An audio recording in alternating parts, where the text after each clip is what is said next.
నేను సిగరెట్లు తాగేస్తాను, నేను బయట అంతా తినేస్తాను, రోగం వస్తే నేను ఒక టాబ్లెట్ వేసుకుంటే తగ్గిపోవాలి, ఆల్కహాల్ అని తాగేస్తాను కానీ నాకు తగ్గిపోవాలి మెడిసిన్ వేసిన వెంటనే.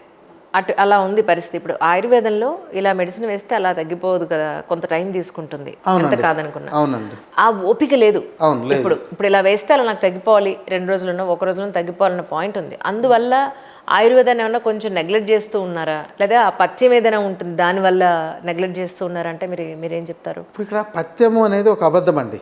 ఇక్కడ ఏంటంటే ఒకప్పుడు మందులు తయారు చేసేటప్పుడు వాళ్లకు ప్రాపర్గా చేయడం తెలియకపోవడం, దాన్ని ఎలా వాళ్ళకి ఇవ్వాలి, ఎలా డోస్తో ఇవ్వాలి, ఎంత ఇవ్వాలి అని ఎక్స్పర్టైజ్ లేకుండా ఉండడం.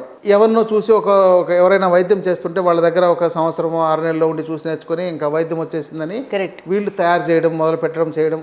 ఇలాంటి పరిస్థితులు వచ్చినప్పుడు వాళ్ళకి ఏదైనా సైడ్ ఎఫెక్ట్స్ వచ్చినట్లయితే అప్పుడు వాళ్ళకు నువ్వు ఏదో వంకాయ తినేసావు, నువ్వు గోంగూర తినేసావు అనేసి దానివల్లే వచ్చింది అని చెప్పేవాళ్ళు. కొన్నిటికి మాత్రం పర్టికులర్గా కొన్ని మెడిసిన్స్కు వంకాయ గోంగూర అలాంటివి తినకూడని ఉన్నాయి.